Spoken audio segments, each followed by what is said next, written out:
با سلام و درود به همه شما در هر کجای دنیا که هستید. افشین هستم با 107مین برنامه اپوزیت. این برنامه به صورت هفتگی و با هدف اصلی اطلاع رسانی تهیه میشه. هر اتفاق غیر معمولی تبدیل به خبر میشه و اخبار در زمان جاری میشن. میزان پیشرفت اخبار در طول زمان نسبت مستقیم داره با میزان شدت و بزرگی اون خبر و توجه جامعه به اون خبر. در برنامه این هفته اما ابتدا به حادثه منا در عربستان می‌پردازیم که شامل اخبار جانبی و واکنش مسئولان نظام مقدس می‌شود. در همان راستا نگاهی به درون کشور انداخته تا از میزان مسئولیت پذیری مسئولان دلسوز نظام بیشتر آگاه شویم. از آنجا به ماجرای نامه به رئیس جمهور میرسیم و نهایتاً با سخنرانی آقای بزرگ در تقبیح مذاکرات برای برقراری رابطه با آمریکا برنامه را به پایان میرسانیم. حدود 2 هفته پیش مسلمانان جهان در بخشی از مراسم و مناسک حج در راه رسیدن به خانه شیطان برای تأکید دشمنی با شیطان از راه انداختن سنگریزه دچار حادثه شدند. متاسفانه عده زیادی از مسلمانان جهان جان خودشون رو در این حادثه از دست دادند. دلیل حادثه ازدحام و فشار ناشی از آن و در نهایت خفگی معرفی شد. مسئولان نظام مقدس که عموماً از مردان خدا هستند این دلیل رو کافی ندونستند و نسبت به این حادثه در اطراف خانه خدا واکنش نشان دادند. تردیدی نیست که در این حادثه آل سعود یا مجرمند یا بی‌عرضه. ایشون یعنی حاج آقا احمد خاتمی یکی از شغلاشون دبیری مجلس خبرگانه. در نتیجه یک مقام رسمی کشور به حساب میان. این مقام رسمی کشور تنها 2 روز بعد از گذشتن از این حادثه مقامات عربستان و سعودی رو مجرم یا بی‌عرضه خطاب کرد. هرچه از این حادثه گذشت مقامات بیشتری از نظام مقدس راجع به این حادثه اظهار نظر کردند و اکثرا اظهار نظرهای تندی بود تا اینکه به این اظهار نظر به خصوص رسید. مسئولین کشور عربستان به وظایفشون عمل نمی کنند بلکه در مواردی نقطه مقابل وظایفشون عمل میکنن. موذیگری میکنن. دقایقی بعد از جاری شدن این سخنان بر دهان آقای بزرگ از جای جای نظام مقدس سخنان مشابهی به گوش رسید. طبق قوانین بین الملل اینا مسئولند. یک حکومت نادان در عربستان الان حکومت رو به دست گرفته. باید هر کسی که در این قضیه شریک جرم بوده محاکمه بشه. مدیریت حج از سال آینده به دست عربستان سعودی نباشه. شرطه ها هرچی کردن به دستور بود. جنایت است که صورت گرفته. تلخ خیلی هنوز اون تلخی همه ذائقه ما گرفت. مسئول شناخته شده عربستانه. موضوع اصلی بحث مسئولان نظام مقدس اینه که مسئولان عربستان به مسئولیتاشون درست عمل نکردند. حکام آل سعود نمیتوانند از بار سنگین این مسئولیت شانه خوانی کنند. حکام آل سعود باید پاسخگو باشند. قبل از اینکه به ادامه ماجرای حادثه عربستان بپردازیم بعد نیست یک نگاهی به میزان پاسخگویی و مسئولیت پذیری حکام آل جمهوری اسلامی داشته باشیم.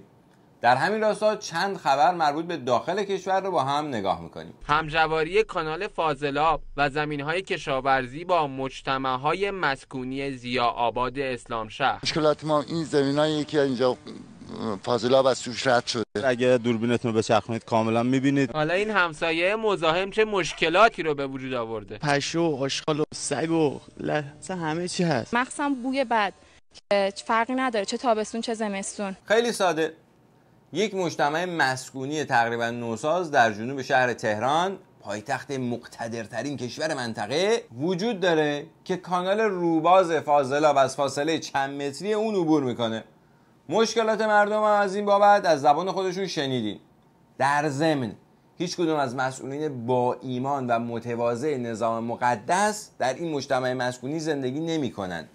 حالا پاسخ مسئولین. شرکت آب فاضلاب در جایی پاسخگوست در قبال فاضلاب که تأسیسات جمع‌آوری انتقال و دفع فاضلاب اجرا کرده باشه. در اسلام شهری که الان تأسیسات فاضلاب نداره شهرداری الان متولیه. اینجوریه.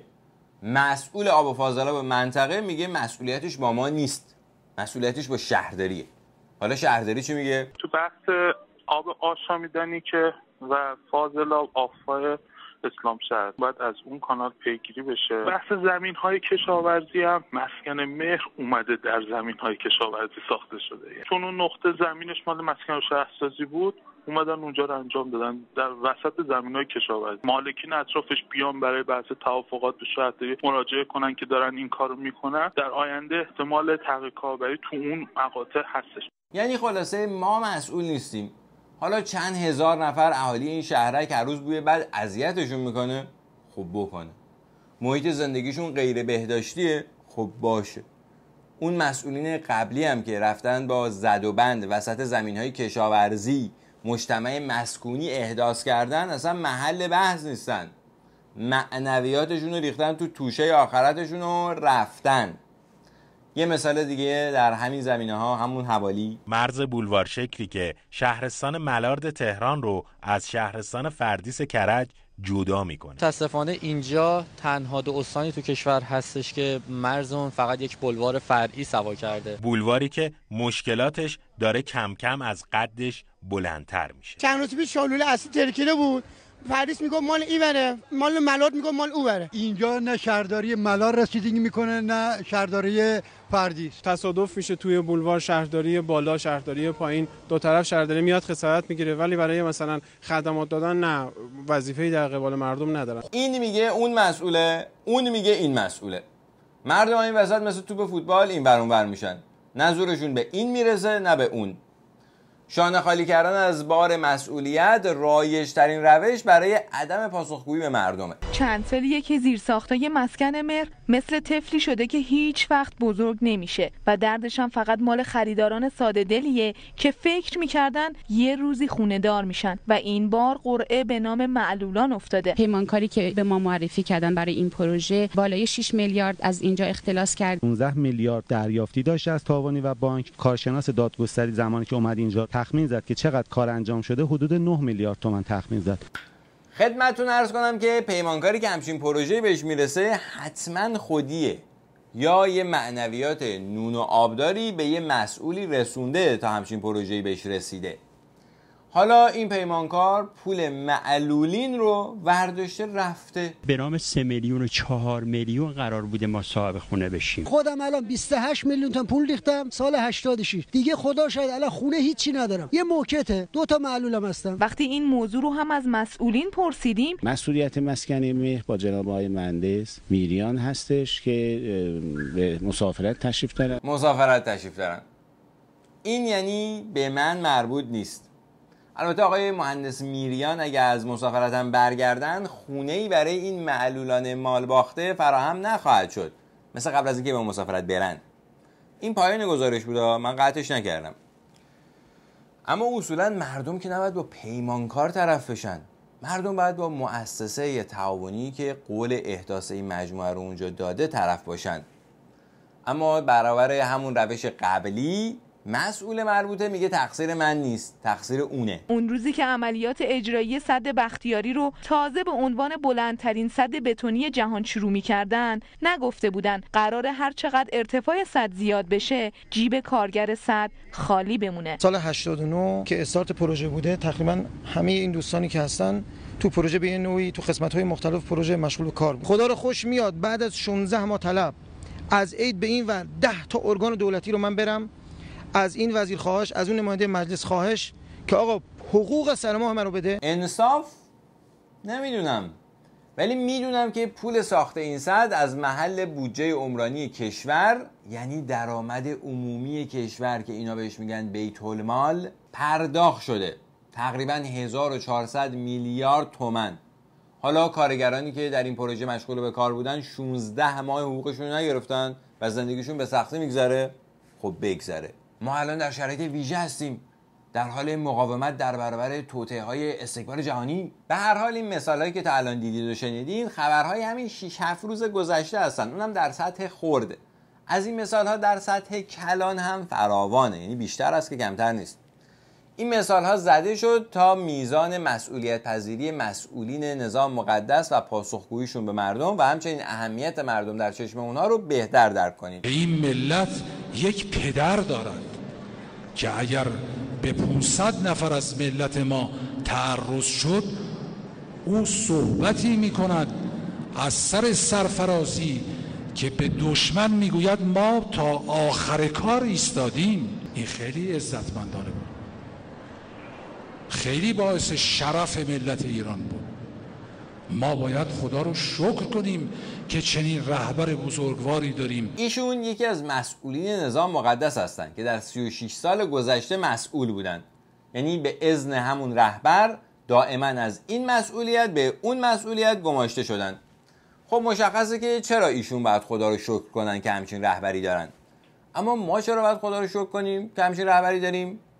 یعنی ایشون به کدوم صحبت‌های اوشون اشاره میکنن؟ میدانن که اگر بخوان هماوردی کنن با نظام جمهوری اسلامی در هیچ صحنه حریف نمیشن. ما رعایت ادب اسلامی، رعایت حرمت برادری در امت اسلامی رو نگه داشتیم. ما میتونیم عکس‌العمل نشان بدیم. عکس‌العمل‌های ما اگر بنا شد عکس‌العمل نشان بدیم، خشن هم خواهد بود، سخت هم خواهد بود. همین عکس‌العمل تا همینجا یعنی بیان همین سخنان تهدیدآمیز در لغتنامه دیپلماسی جهانی یعنی عکس‌العمل سخت و خشن. اونم تنها 6 روز بعد از وقوع حادثه. این سخنان در روز 8 مهر ماه از طرف شخص اول مملکت زده شد. اما یک روز قبل از اون یعنی 7 مهر ماه سخنان معنادار دیگه‌ای از طرف شخص دوم مملکت در همین زمینه بیان شد. حادثه عادی و معمولی از نظر ما نیست. البته اگر همین حادثه در ایران یا یکی از کشورهای دوست و برادر مثل سوریه، لبنان یا حتی عراق اتفاق افتاده بود، از نظر اینا کاملا عادی و معمولی بود. اما اینی که تنها 5 روز بعد از وقوع این حادثه، یعنی قبل از انجام هر گونه تحقیقات رسمی، رئیس جمهور کشور یک همچین نظر قطعی میده، اونم از یک تریبون عمومی، اصلا عادی و معمولی نیست. و این حادثه با مسائل مالی جبران نمیشه. مسئله حادثه خیلی مهمتر از این حرف هاست. وقتی یک مرد خدا با عمامه بر سر و عبا بر دوش بگه با مسائل مالی قابل جبران نیست، یعنی قضیه خیلی جدیه. در هر حال بعد از این اظهار نظرهای رسمی از طرف عالی ترین مقامات نظام مقدس، نگاه ها به این حادثه کاملا سیاسی شد. اما در جریان پخش اخبار این حادثه در 15 روز گذشته از صداوسیمای ملی که نصف اخبار صداوسیمای ملی رو به خودش اختصاص داده بود، یه چند تا خبر بودار هم پخش شد. شبکه تلویزیونی العربیه مدعی شده بود نام غضنفر رکنابادی، سفیر سابق ایران در لبنان، در هیچ یک از مبادی ورودی عربستان ثبت نشده. قبل از اینکه به ادامه این خبر بپردازیم، لازمه خدمتتون عرض کنم که بیشتر اخبار آرشیوی که اسم ایشون یعنی غضنفر رکنابادی در اون بوده، از سایت‌های خبرگزاری‌های داخلی شاید اتفاقی حذف شده. در صفحه ویکی‌پدیای جدید التأسیس ایشون هم راجع به این که ایشون از سال 93 یعنی سال پایان مأموریتشون در لبنان تا الان چیکار میکردن چیزی نوشته نشده. اما بر اساس اصل بقای مسئول در نظام مقدس، ایشون حداقل یک دیپلمات بودن و برابر همین اصل پاسپورت ایشون باید پاسپورت دیپلماتیک می بوده. بازوی رسانه‌ای دربار آل سعود در ادامه ادعاش آورده نام رکنابادی در میان اسامی حجاج ایرانی هم دیده نمیشه. سخنگوی وزارت امور خارجه در واکنش به این ادعا گفته رکنابادی با گذرنامه عادی عازم سفر حج شده و سعودی‌ها خودشون میدونن هیچ شائبه‌ای درباره اطلاعات و جزئیات مربوطه و نحوه ورود سفیر سابق ایران به کشور عربستان وجود نداره. آقای غضنفر رکنابادی سفیر ایران در لبنان بودند. به همین دلیل روابط بسیار نزدیکی با حزب الله لبنان داشتند.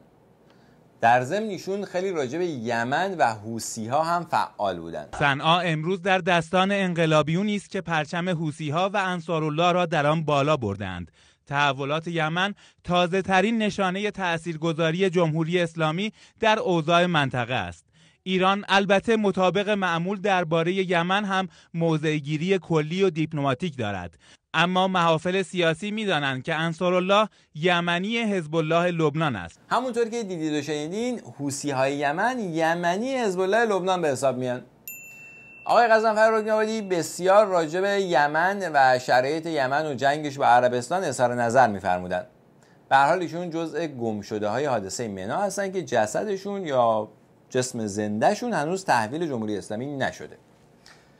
اما خبر بودار بعدی از اینم بودارتر بود. نیروی بسیج مردمی عراق اعلام کرده سعودی‌ها 5 افسر عراقی رو در مناسک حج امسال ترور کردند و اجساد اونها رو بین قربانیان حادثه منا قرار دادن. بسیج مردمی عراق یعنی همون بسیجیای عراق و با توجه به عراقی الاصل بودن فرمانده بسیج ایران میشه نتیجه گرفت که این دو نیرو یک روحن در دو بدن. حالا بسیج عراق اعلام کرده 5 افسر عراقی یا 5 از نیروهاش ترور شدن. عراق درباره این موضوع به صحبت‌های همسر یکی از این افسران عراقی استناد میکنه. همسر سرلشکر اسماعیل حمید رئیس اداره مبارزه با جنایت در بغداد گفته به همراه همسرم در محلی بدور از حادثه منا در حال حرکت بودیم که عده‌ای او را به زور با خود بردند. من این مسئله را به یکی از نیروهای پلیس عربستان خبر دادم اما او هیچ توجهی نکرد. جسد این افسر عراقی به همراه 4 افسر دیگه در بین اجساد جانباختگان حادثه منا کشف شد.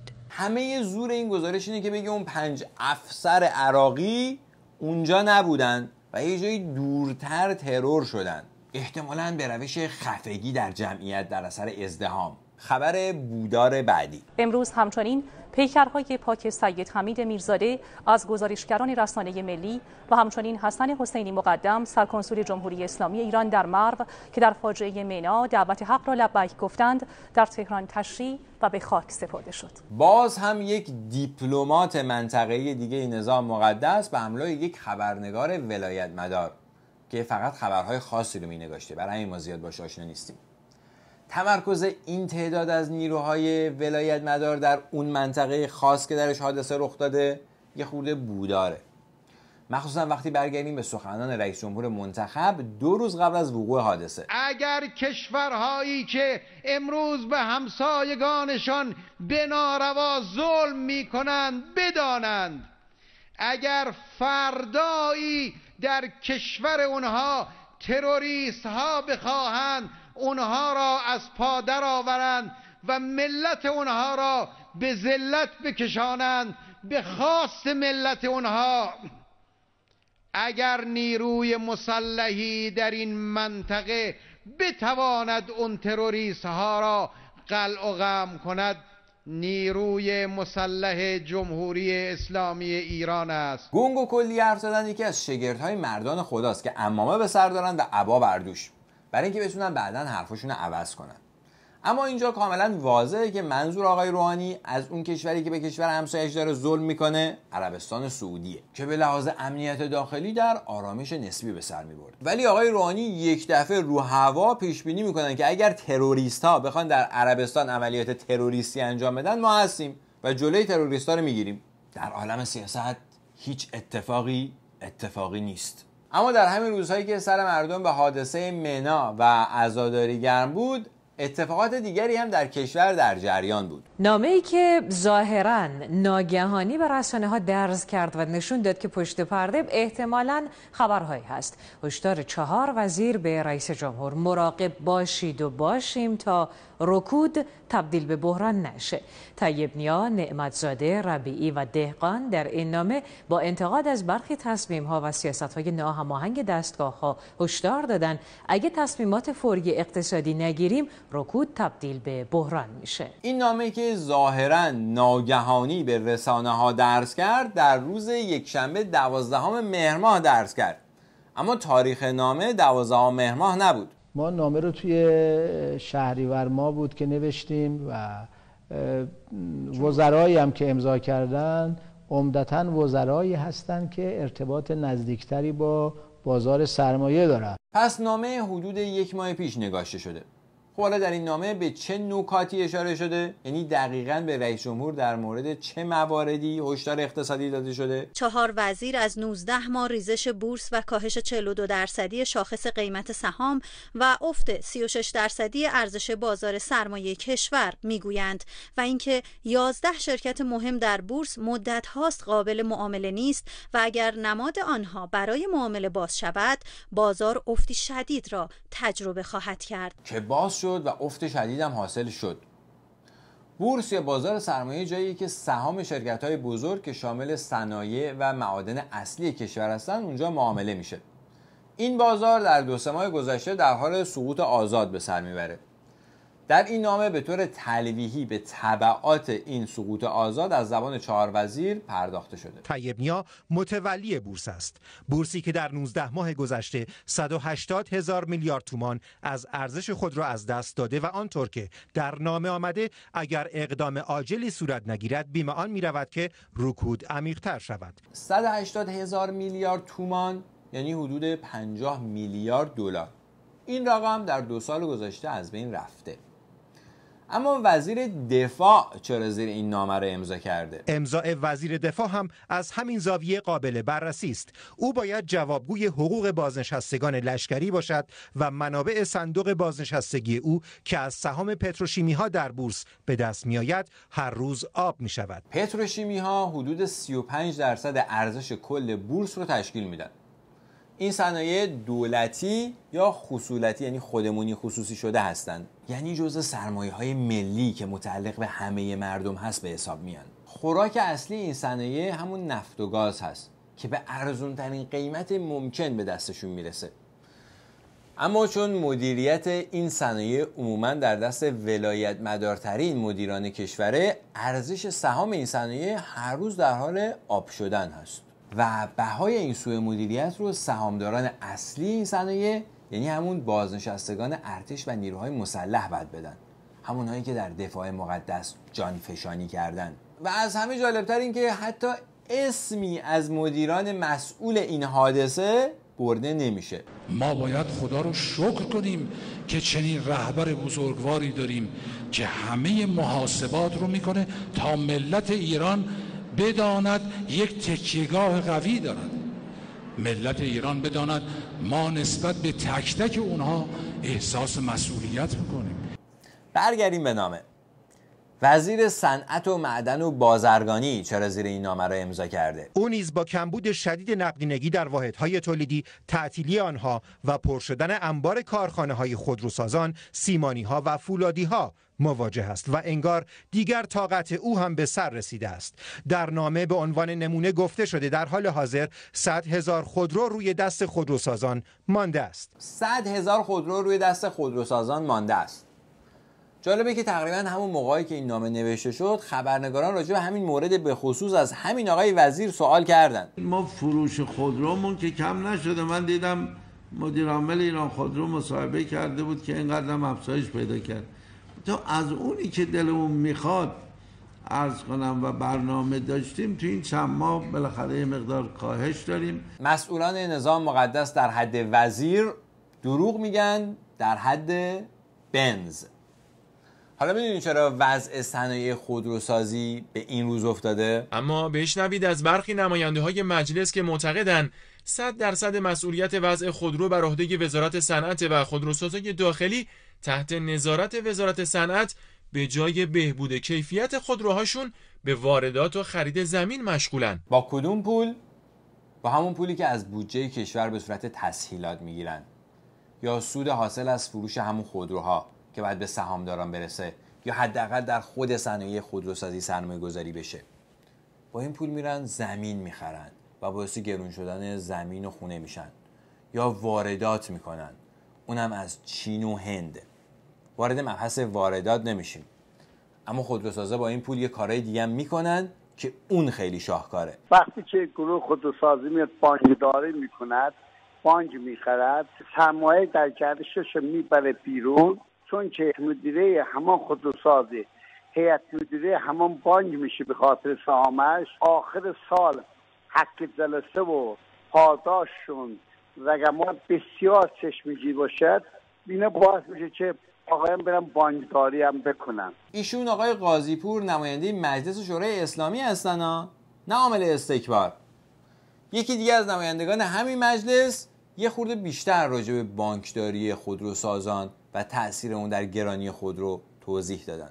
وام کلان گرفتن، اون وامو پرداخت نکردن، دارن جریمه‌شو میدن، سود جریمه‌شو میدن. سود یعنی 3 تا بالای اون وام دارن میدن، اون رو میکشن رو قیمت خودرو. چه ربطی قیمت خودرو داره؟ پس خودروسازان با پول کارخونه یا تسهیلاتی که از دولت بابت کارخونه میگیرن میرن بانک میزنن و چون بیشترین آورده رو دارن خودشون میشن هیئت مدیره بانک با حقوق و مزایا و کلا معنویات چرب و چیل. البته این بانک ها چون خصوصیه جزء اموال دولت دیگه به حساب نمیاد، بنابراین میان به دولت یعنی هم خودروسازا وام میدن با سود.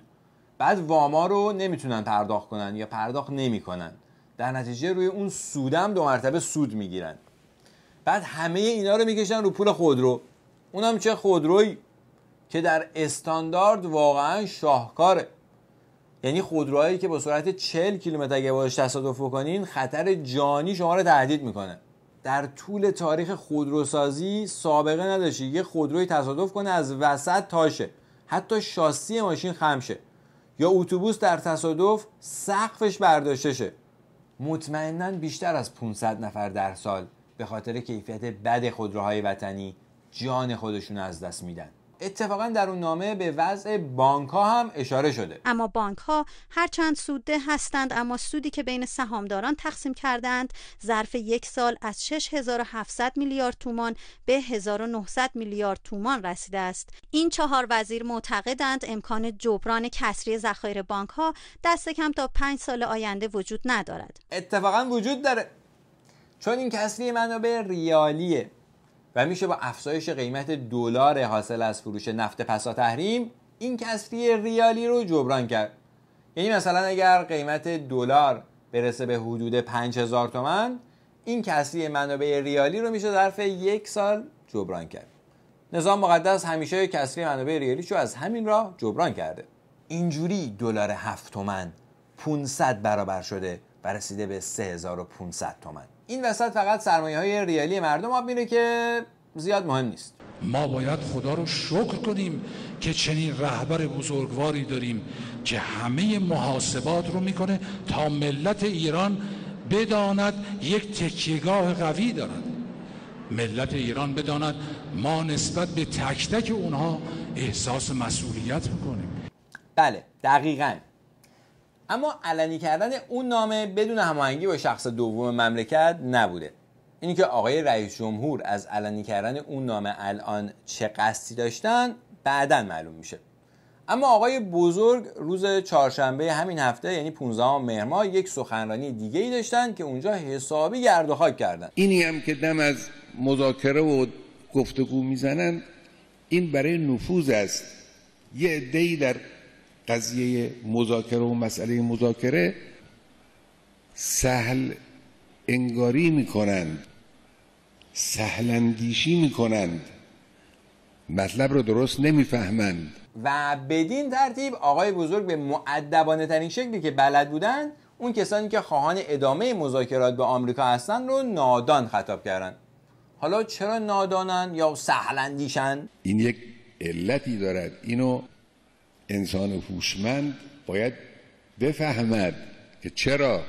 خیلی خوب، انسان هوشمند لطفاً بفرمایید چرا با مذاکره با آمریکا مخالفید؟ مذاکره آمریکا با جمهوری اسلامی ایران یعنی نفوذ.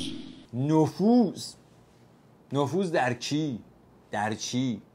شاید اکثریت جامعه خواهان همین نفوذن، شاید هم نفوذ پذیرن. به هر حال این ترس آقای بزرگ از نفوذ حاکی از ضعفه، اونم ضعف مطلق.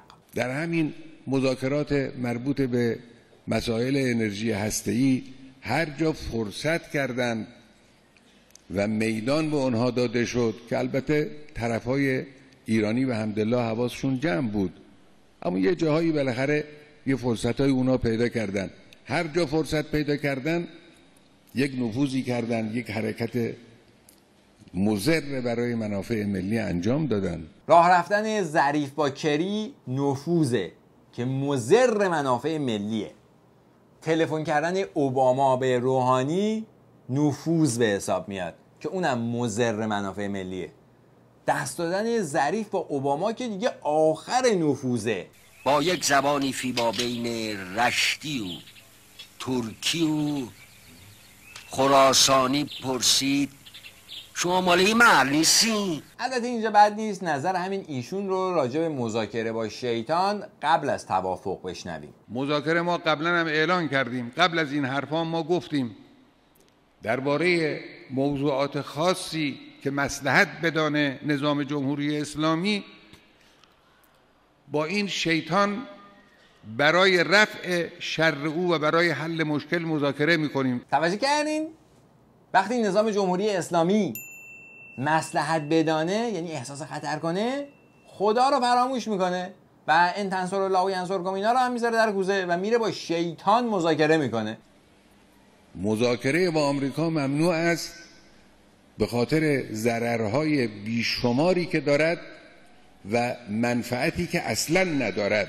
البته ایشون در طول این سخنرانی 45 دقیقه ایشون یک دونه از ضررهای بیشمار رو نام نبردن و خلاصه معلوم نیستش که این ضررهای بیشمار به چه کسانی میرسه. اینا عرایض ماست به شما و بدانید که خدای متعال پشتیبان شماست. در این هیچ تردید نکن. ان تنصر الله ینصر. هرچه در فهم تو آید آن بود مفهوم تو. اگر این برنامه را مفید یافتید در اشتراک گذاری آن با دیگر دوستانتان جداً کوشا باشید. برنامه بسیار زیبا و پرمغزی بود. با تشکر از تلویزیون اندیشه و دیگر رسانه‌ای که در انتشار این برنامه همراهی می‌کنند و با تشکر از همه شما همراهان. تا دیداری دیگر، شب و روزتون خوش و خدا نگهدار. خداوند انشاءالله همه ما را آدم کن.